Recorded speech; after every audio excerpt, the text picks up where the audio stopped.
আজকে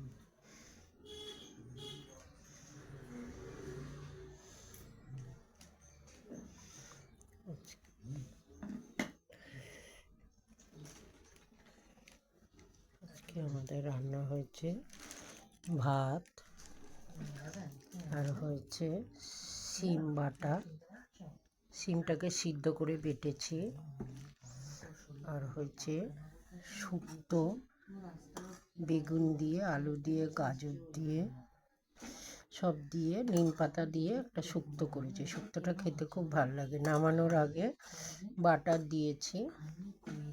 আর হয়েছে নাতনি এসছে বলে, মেয়ের আজকে অফিস ছুটি, ওর জন্য ট্যাংরা মাছ দিয়ে ঝোল করেছি ফুলকপি দিয়ে।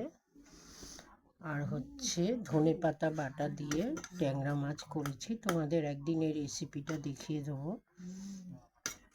আর হচ্ছে সবশেষে পায়েস।